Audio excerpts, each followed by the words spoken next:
relación con el proceso de reconstrucción de la imagen. ¿Ya? Obviamente, en cuanto a la reconstrucción de la imagen, necesitamos saber muchas terminaciones, muchas terminologías. ¿Ya? Por lo tanto, nosotros tenemos una imagen que principalmente va a estar determinada por dimensiones en cuanto a estructuras del FOV. Vamos a conocer los intervalos de frecuencia, qué tiene que ver esto, qué pasa si aumento otro, cambio otro, varío otro segmento. Y principalmente, obviamente, la imagen viene de la información que cae en un píxel. ¿Ya? Por lo tanto, una imagen digital, siempre que cambio, ¿cómo se llama? Transformo a PDF, siempre que cambio. Primero necesitamos una digitalización de la información. ¿Ya? En cada uno de los volúmenes, las señales que promedian en un número van a representar ciertos niveles de grises. ¿Ya? Nosotros no trabajamos con colores, trabajamos principalmente con matrices de grises. ¿Ya? Y estos números van a utilizar principalmente la base o la información que conlleva desde la frecuencia, desde la FIT, ¿cierto? Para, obviamente, darle un valor asignado al píxel. El objeto, en este caso, la persona, obviamente, en el voxel lo que vamos a estudiar y en el píxel lo que nosotros visualizamos. Por lo tanto, nosotros tenemos que la imagen digital va a estar principalmente encargada o distribuida en una matriz. La matriz va a ser la que va a contener toda esta información, píxel por píxel, columna por columna. Y obviamente cada píxel va a tener un valor distinto según la información que se vaya después digitalizando desde la zona de la señal análoga a la digital. ¿Ya? Obviamente las matrices pueden ser cuadradas, rectangulares, fraccionadas, etc. ¿Ya? Lo importante es tener en base que las imágenes que habitualmente uno construye son imágenes 2D, por lo tanto necesitamos dos dimensiones, ¿cierto? Y obviamente, dependiendo de la matriz, vamos a tener entonces la cantidad de información según las columnas y las filas que se vayan ordenando en el espacio acá. Y obviamente vamos a producir, vamos a tener como resultado la calidad de imagen deseada en cuanto al tamaño del píxel. Por lo tanto, todos sabemos lo que es un voxel, ¿cierto? ¿Qué saben del voxel? ¿Qué es el voxel? Pero mismo que el píxel el X de Y, pero luego se toma en cuenta profundidad. Exactamente, muy bien. Por lo tanto, la información, obviamente, en resonancia magnética, mientras más cuadrado sea el píxel, yo voy a tener, obviamente, mejor resolución espacial. Si yo rectangularizo este píxel y, por ejemplo, voy a trabajar con puros voxel, el voxel principalmente rectangulares, voy a tener en esta dimensión mucha cantidad de protones. ¿Ya? Eso es lo que pasa, que nosotros por cada voxel a estudiar tenemos cierta cantidad de protones excitados. Por lo tanto, mientras más grande es más señal, porque tengo mayor información. Y obviamente, una exploración típica en resonancia puede contener más allá de 4 millones de voxels, ¿ya? Dependiendo obviamente de la matriz que se vaya a utilizar. Y cada uno de ellos va a generar una pequeña señal, una ínfima señal. Cada dos caras, ¿cierto? Cada píxel principalmente, porque el voxel está hecho de píxeles. Y obviamente, cada uno de ellos va a tener su propia señal y va a generar su propia información. Todas distintas de cada uno. Porque obviamente, por cada fragmento, por cada lectura que tenemos nosotros acá, va a tener una información distinta. ¿Qué pasa cuando yo aplico el pulso de radiofrecuencia? ¿Qué pasa con los protones? Están todos en la misma dirección, ¿cierto? Indicado por la radiofrecuencia. ¿Conozco la diferencia entre cada uno de ellos? No. ¿Qué aplico para conocer la diferencia de cada frecuencia que está en este espacio? ¿Ah?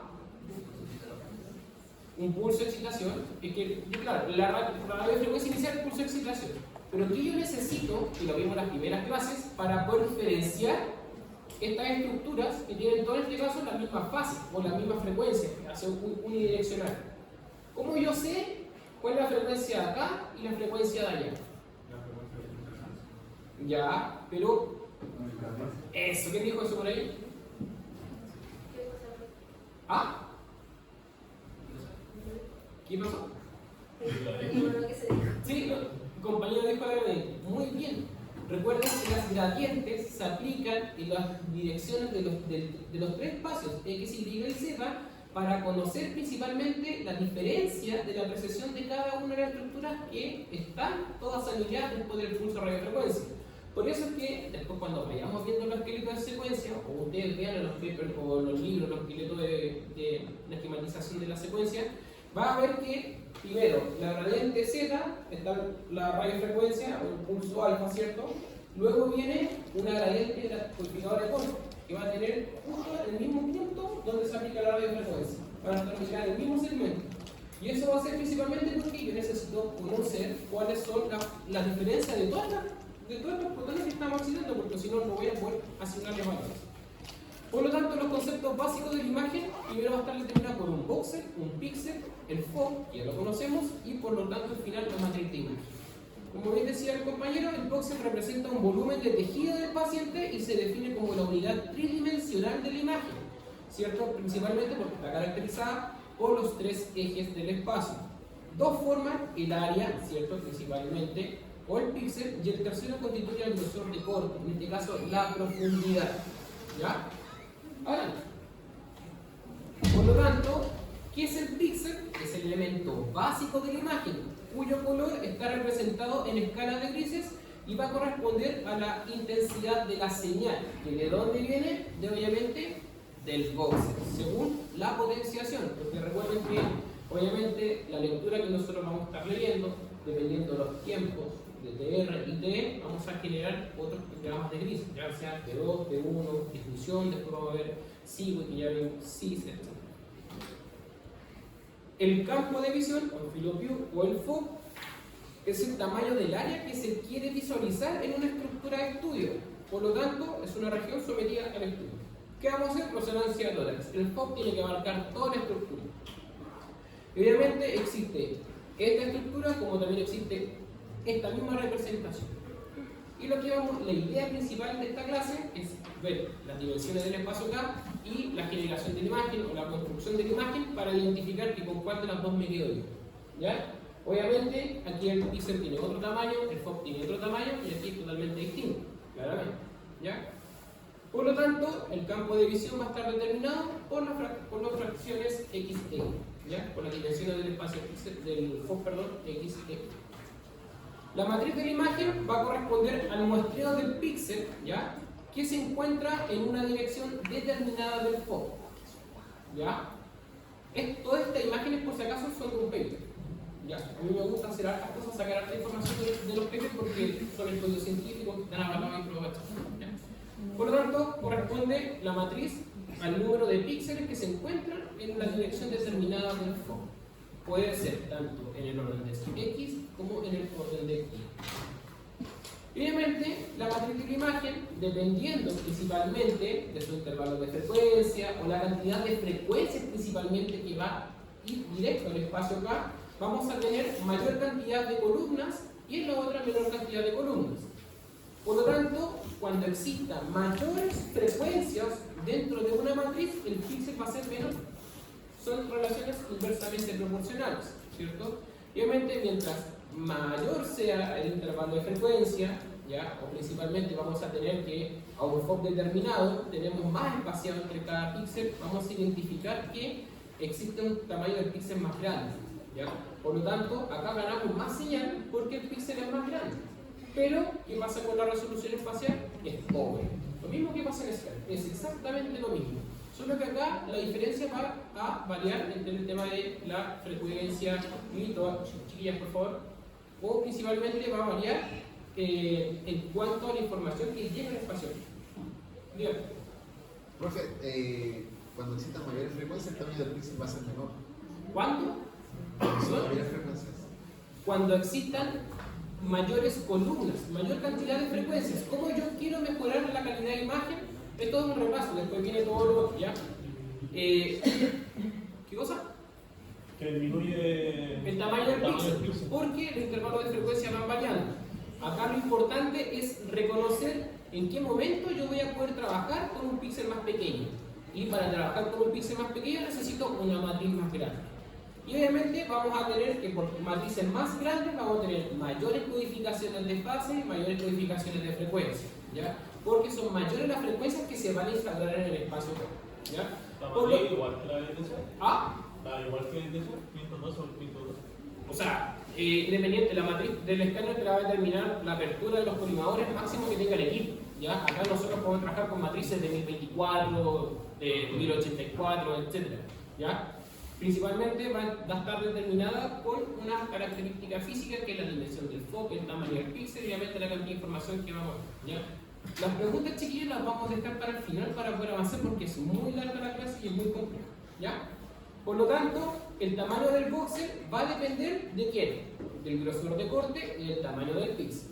¿Ya? Lo mismo que pasa en el cable. Y el tamaño del píxel va a depender del tamaño del foco y de la matriz de la imagen. Y esta es la fórmula principalmente que nosotros constituimos para poder identificar principalmente las dimensiones del píxel, ¿cierto? Por la matriz. Tamaño del píxel es igual al foco partido por la matriz, tanto en X como en Y. ¿Ya? Y esto es un esqueleto de secuencia. Nosotros sabemos que para comenzar todo proceso de obtención de imagen de resonancia magnética, nosotros necesitamos un pulso de radiofrecuencia que va a ser una frecuencia excitadora, ¿cierto? Y fíjense lo que les explicaba al principio. Inmediatamente, al momento de aplicar la excitación del voxel con este pulso de radiofrecuencia, ¿cuál es esta gradiente? La gradiente de corte. Muy bien, porque nosotros necesitamos identificar al momento que estamos excitando cuál va a ser el plano que vamos a utilizar. Si va a ser coronal, transversal o va a ser sagital, dependiendo de lo que nosotros le pidamos al equipo. Por lo tanto, antes que se inicie la lectura y todo, necesitamos discriminar, necesitamos saber cuál va a ser principalmente la dirección o las cantidades, la diferencia entre estas frecuencias. Por lo tanto, a medida que aplicamos un pulso, inmediatamente viene una gradiente. La gradiente de fase, que se caracteriza como GI, tiene que ver con las cantidades de líneas principalmente que va a tener el espacio K. Y obviamente, dependiendo si comienza con un lóbulo positivo o negativo, vamos a diferenciar principalmente en qué dimensiones del cuadrante vamos a comenzar a llenar nuestro espacio K, ya sea de forma negativa, de forma positiva, si es al centro, periferia, etc. Pero nosotros conocemos que inmediatamente tenemos la gradiente de frecuencia. Muy bien, y la gradiente de frecuencia nosotros nos permite recoger el eco, ¿cierto? Repasar, ya sea de forma negativa o positiva, para que instauremos, ya sea de izquierda a derecha, la lectura del eco. ¿Ya? Obviamente, la gradiente de frecuencia, con estas modulaciones principalmente, a mí me va a identificar de dónde, cómo se va a leer el espacio K. Si va a ser de derecha a izquierda o de izquierda a derecha. ¿Ya? Y obviamente con el lóbulo de refase positivo obtenemos la lectura del eco principalmente después de los pulsos repasadores o después de la excitación de los constantes pulsos de speed que vamos a tener con la secuencia gradiente, etc. Por lo tanto, cuando la antena capta la señal, en ella concurren señales de relajación procedentes de todos los núcleos del plano de corte.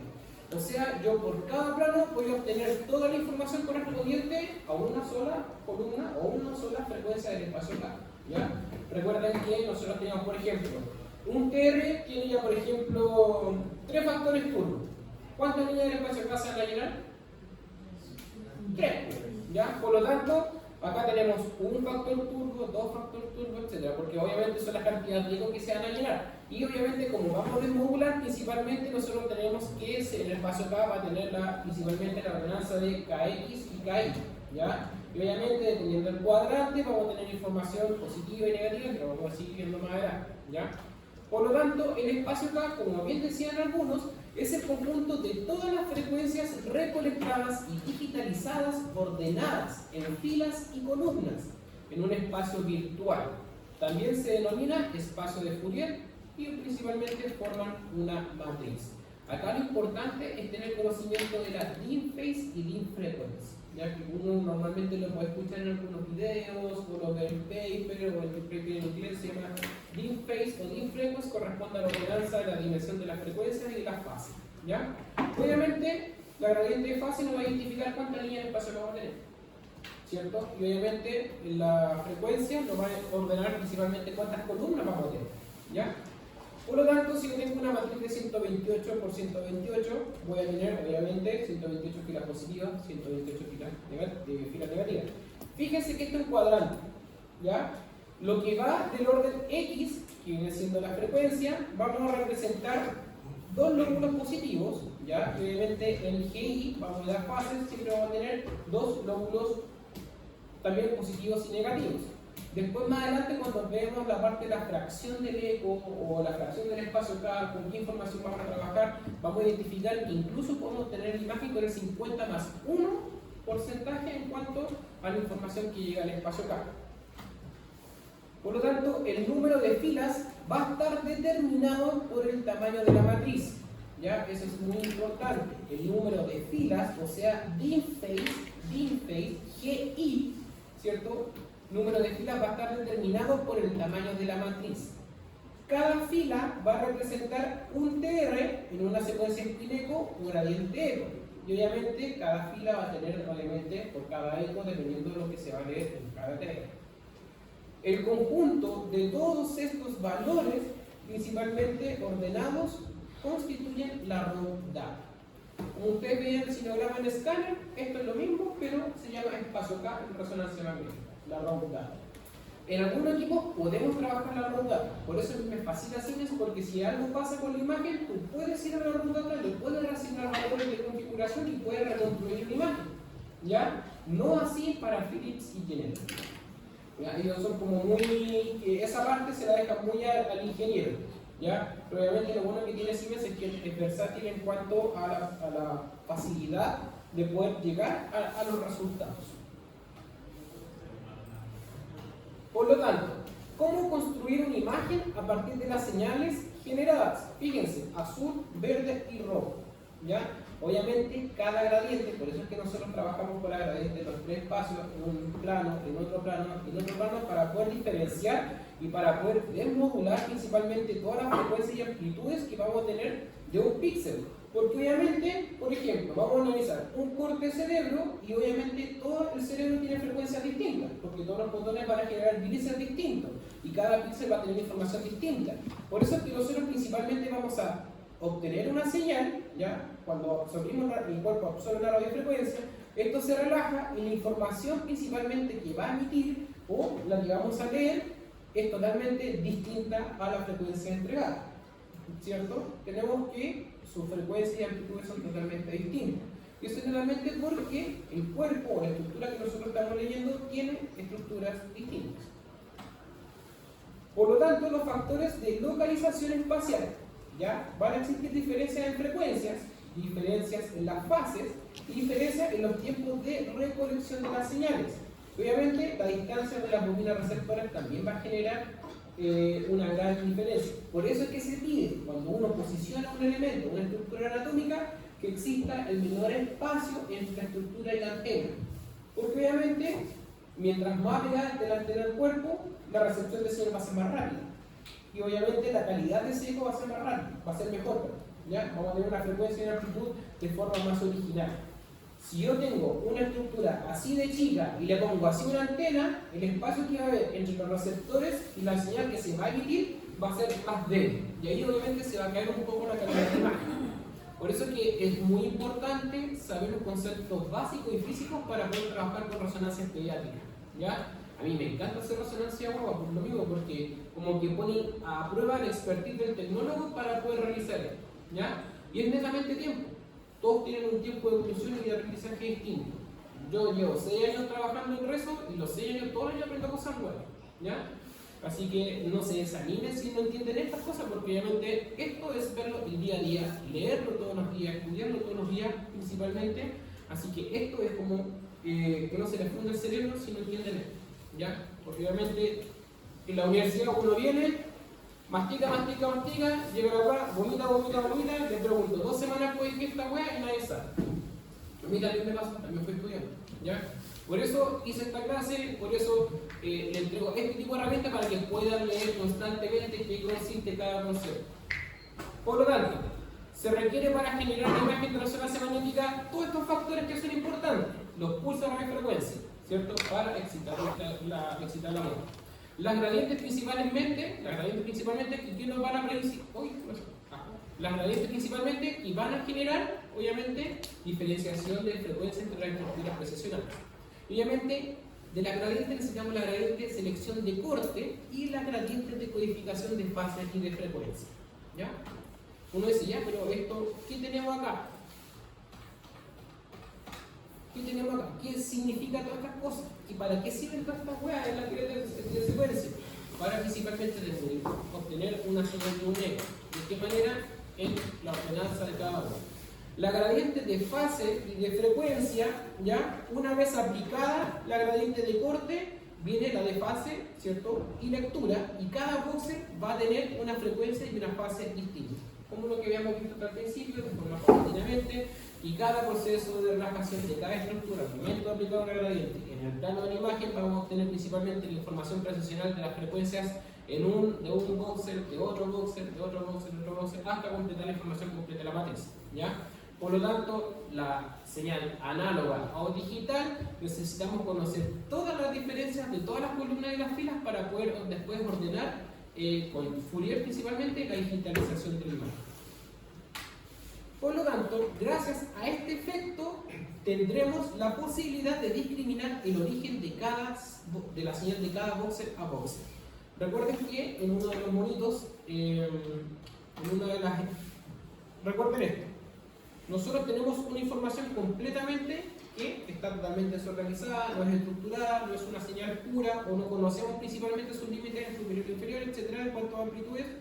Por lo tanto, una vez aplicadas estas frecuencias, todo lo que está junto, recuerden que había un monito que salía en el video que tenía puras líneas, todas las líneas juntas, solapadas entre sí, esa es la información principal que no tiene remodulación.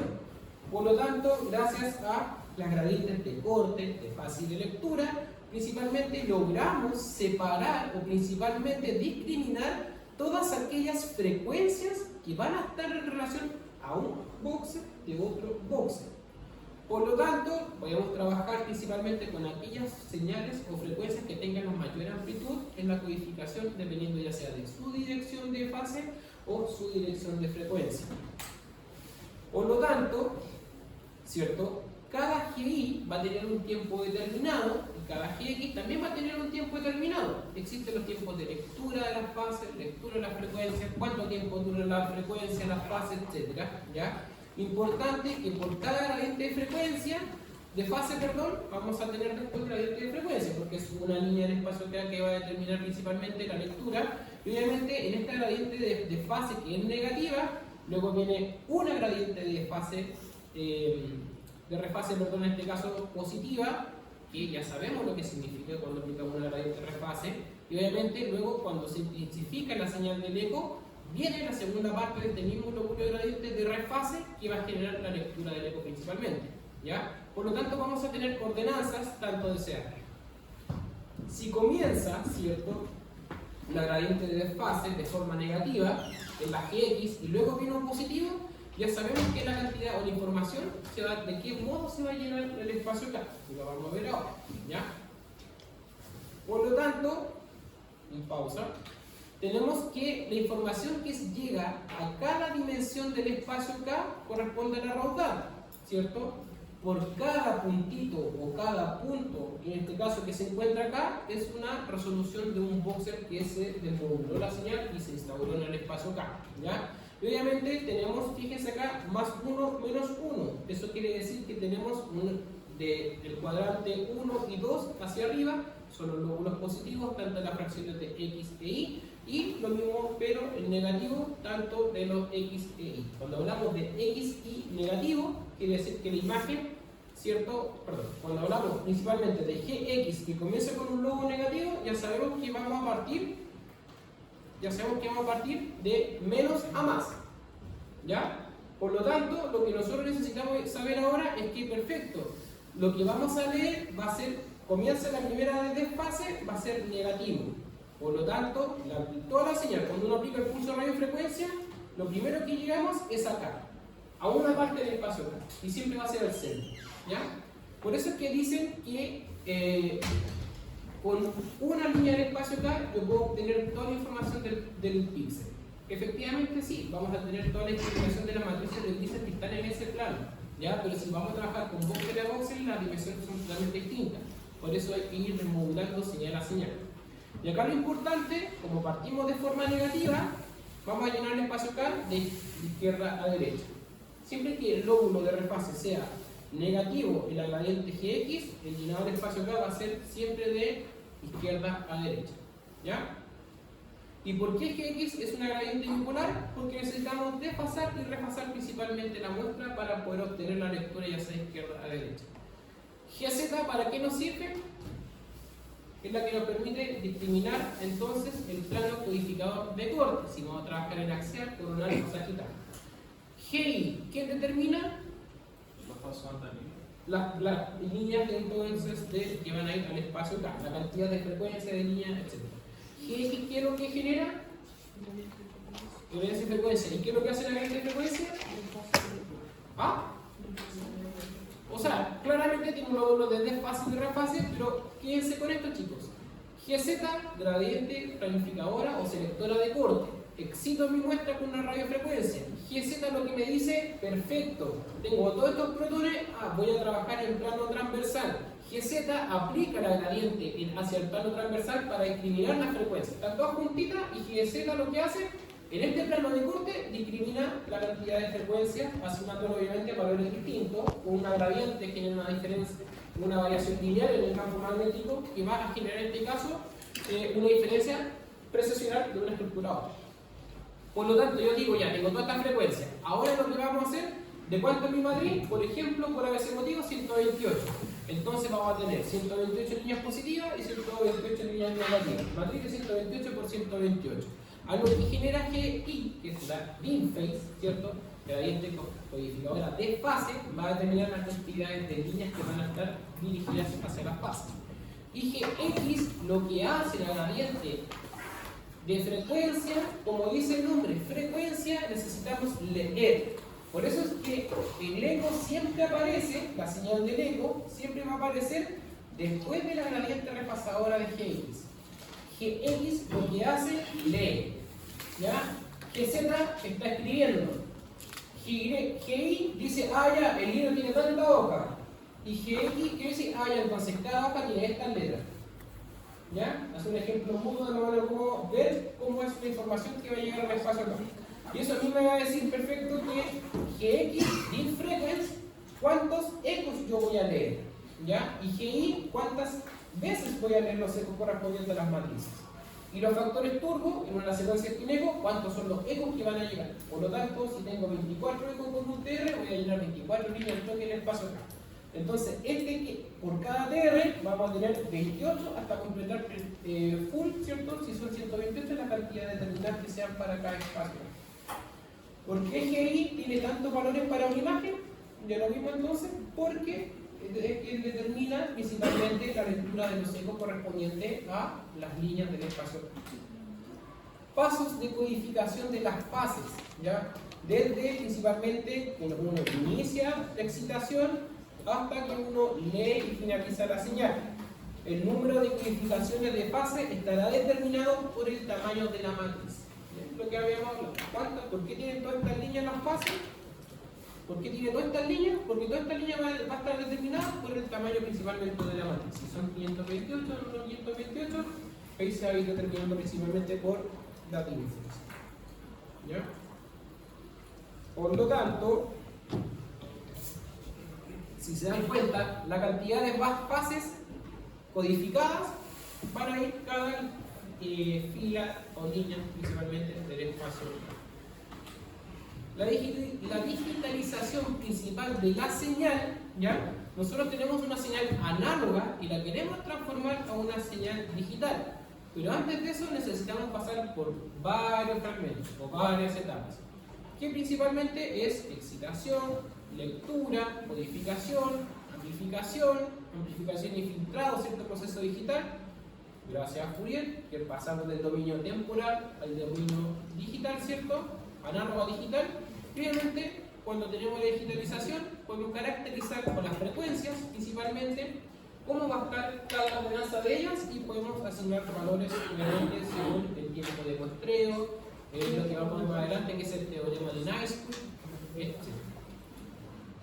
Este es el típico cuadro o esquematización que aparece en todos lados en cuanto a lo que se necesita, los pasos que se necesitan principalmente para poder llegar a la señal digital, obviamente para crear la información del espacio K. Obviamente las gradientes de codificación de frecuencia en el plano del paciente seleccionado. Si partimos con un G negativo, obviamente vamos al centro del espacio K y después un G que es positivo, quiere decir que estamos llenando de izquierda a derecha. ¿Ya? Por lo tanto, el eco es recogido en la antena. ¿Y quién determina la cantidad de muestra o la intensidad que vamos a trabajar? El ancho de banda receptor. ¿Quién recoge la información? El ancho de banda receptor.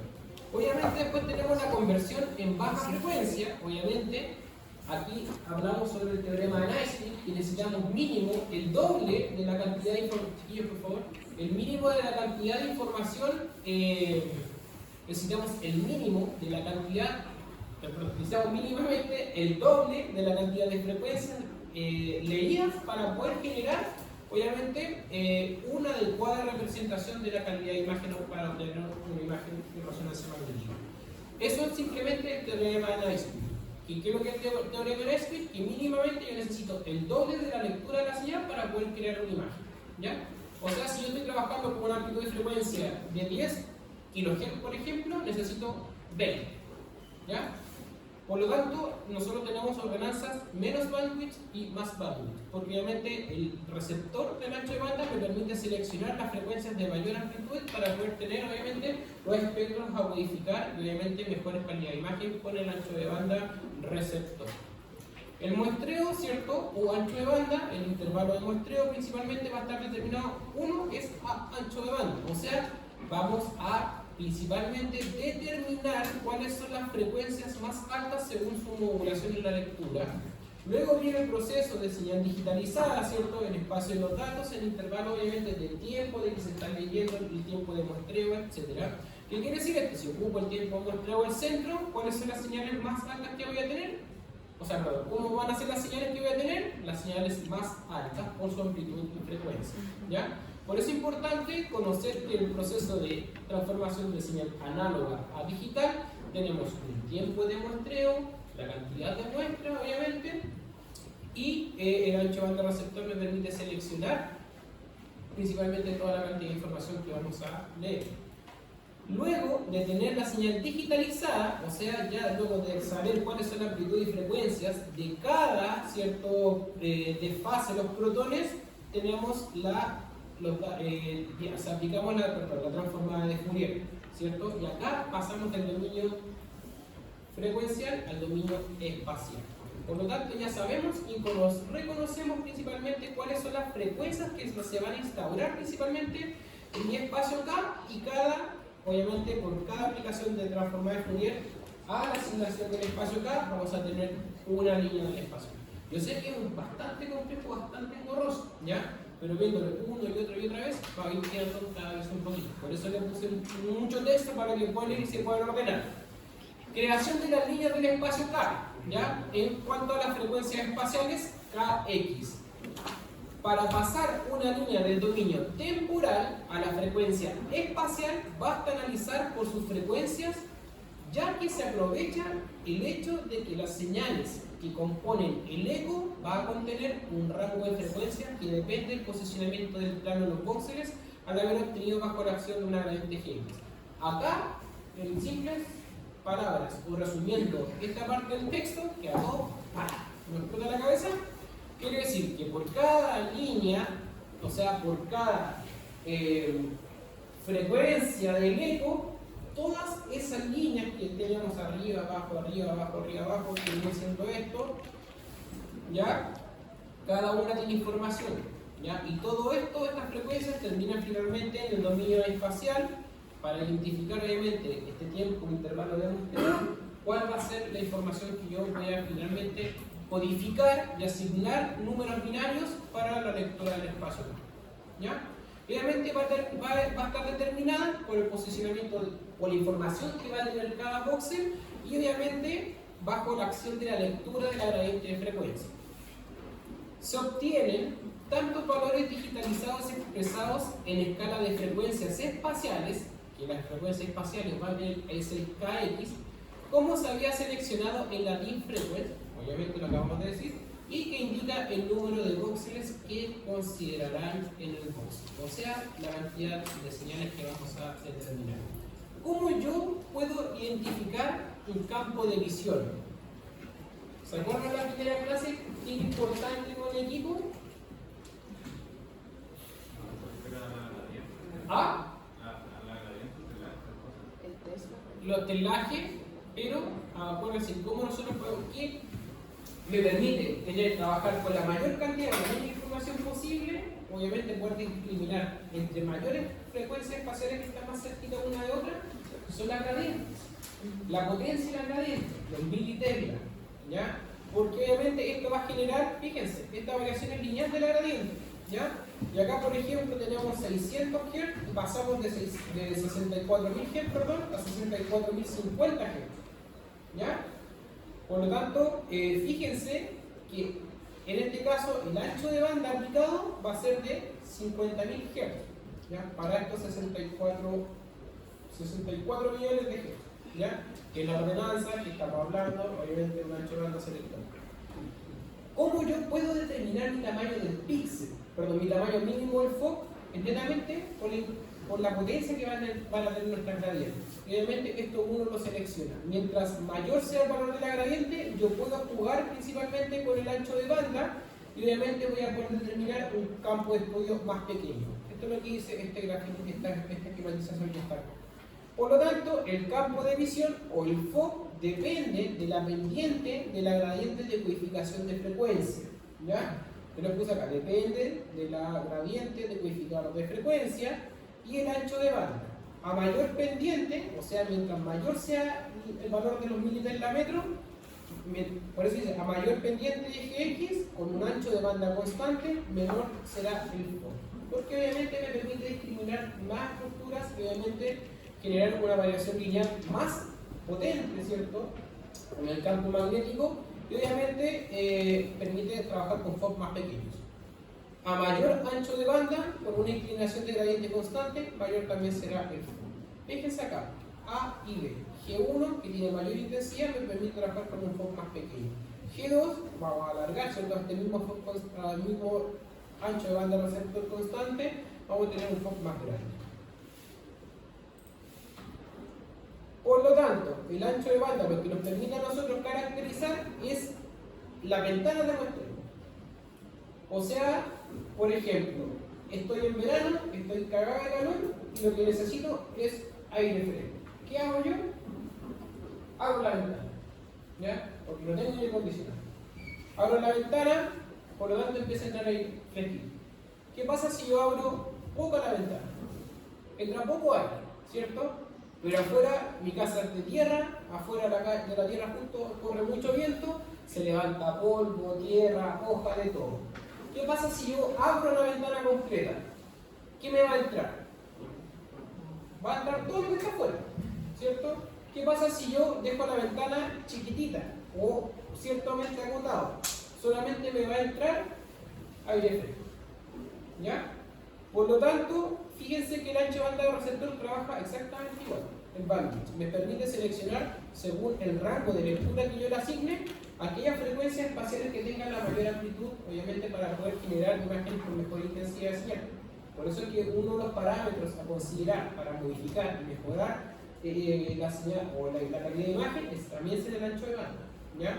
Muchos trabajamos con el ancho de banda para poder trabajar con las frecuencias que tengan mayor intensidad o los mayores hertz para obviamente tener un mejor muestreo.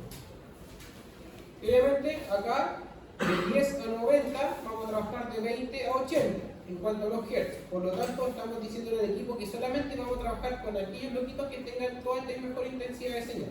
Porque los que están acá ya están casi desfasados. No me sirven porque en general tienen obviamente menos intensidad de señal. Por lo tanto, las fórmulas, chiquillos, no se complique la existencia, entiendan el concepto. Nosotros tenemos que la dimensión del espacio K, ya tanto para KX como para KY, vamos a tener intervalos de frecuencia. Cada desmodulación de la información que va a llegar al espacio K va a tener principalmente un espaciado entre cada una y otra, y obviamente vamos a tener principalmente una frecuencia discriminada de otra frecuencia. ¿Por qué? Porque al final transformada de Fourier lo que hizo con la emulación o la capturación de la información, de haberse pasado del espacio análogo a digital, me va a permitir codificar una línea del espacio K. Y obviamente, como conocimos esta información, cada una, por sus intervalos entre una y otra, van a tener informaciones a asignar en el espacio K, ya sea en las filas o en las frecuencias. Recuerden que teniendo la cantidad de fases, quiere decir las líneas del espacio K que vamos a llenar, por lo tanto, obviamente son las líneas de mi matriz. Y las codificaciones de frecuencia, la mean frequency, tiene que ver con las columnas del espacio K. Obviamente, como cada frecuencia es una señal, nosotros la caracterizamos como una línea del espacio K. ¿Cierto? Todas estas pelotitas son todas frecuencias distintas, pero dentro de un mismo TR. Por lo tanto, es un eco total que se captura dentro de un mismo TR, o la cantidad de ecos que se transforman por cada TR, por lo tanto, la asignamos como una línea del espacio K. ¿Ya? Si yo quiero tener, vamos a la relación píxel-matriz, píxel por matriz. Si yo quiero aumentar, ¿cierto?, el tamaño del píxel, ¿qué tengo que hacer? Pensemos, si yo quiero tener, o mejor al revés, si yo quiero tener mejor resolución espacial, ¿qué necesito yo? Un píxel más pequeño, ¿ya? Por lo tanto, necesitaré más o menos columnas de frecuencia. Más. ¿Qué pasa si aumento la cantidad de frecuencias a un FOC determinado? Lo que voy a generar es que el intervalo de estas frecuencias se vaya cortando, por lo tanto los FOCs van a ser más pequeñitos y voy a tener mejor resolución espacial porque el píxel, el resultado final, va a ser más pequeño. Eso es lo que tenemos que identificar cuando estén trabajando en resonancia análoga, trabajando con el espacio K. ¿Ya? Obviamente a los que nos gusta más la física, interiorizamos más el concepto, vemos la posibilidad de conversar matemáticamente con las frecuencias, de dónde viene la señal, porque hay una delta X, porque la frecuencia correspondiente al tiempo emergente en el intervalo de la gradiente de lectura, codificación de frecuencia, me muestra que la frecuencia de fase partida por 2, obviamente por un pi seleccionado, va a determinar que tal frecuencia y tal espacio va a estar en tal línea de espacio. ¿Ya? Son cosas que, por ejemplo, uno va en el tiempo, a mí esta cosa me costó caleta. Yo cuando empecé no tenía ni idea, no tenía idea de lo que era el espacio K. Igual que usted, yo estaba acá sentado así, hola, Guadalupe, voy a echar esta weá. No voy a poner acá. Todo el tiempo, todo el tiempo. ¿Ya? Por eso les digo, entiendan el concepto, aprendan el concepto. ¿Ya? Yo también me eché rezo. ¿No me sabían? Yo me eché rezo. Y a mí me pasaron rezo y escáner público. En el mismo semestre, Cabrera y Cerda, y el Julio. Los tres goles más cabrones de todas las universidades de Santiago y de Valle. Y fue como se llama, fue masacre. Si pasaron 3 cabrones nomás. ¿Ya? Y éramos como 20. Y pasaron 3. Nos quedamos 17 atrás. Y netamente fue porque la última prueba de escáner, ya, y a eso tuvimos un paro entre medio. Toma, tuvimos paro y toma. Nos pasaron toda la materia del semestre en un mes. Y la última prueba fue pura escáner. En mí que me preguntaba, rezo. ¿Y qué estudió el niño? Rezo. ¿Tuve excusa? No tuve excusa. Bueno, me pasó por bueno. Obviamente por priorizar cosas que no corresponden. ¿Ya? Y ahí uno se da cuenta que por eso nosotros también luchamos tanto acá en la escuela para que nos separaran los ramos y se logró. Por eso es que ahora rezo de escáner acá se separa. Nosotros nos fuimos los conejillos de India por decirlo así. ¿Ya? Cuando nosotros experimentaron e inventaron todo lo que pudieron. ¿Ya? Fueron mallas tentadoras, pero obviamente ahora las mallas están evolucionando en cuanto a la necesidad y complejidad que se tiene que dar a la especialización. ¿Ya? Por lo tanto, no se desanimen. ¿Ya? Va, todo se puede, todo se puede, todo se puede. Oye, ¿a qué hora es? ¿Ahora a las 11? Ya, volvemos a las 11:17. ¿Ya? Debe parar el video.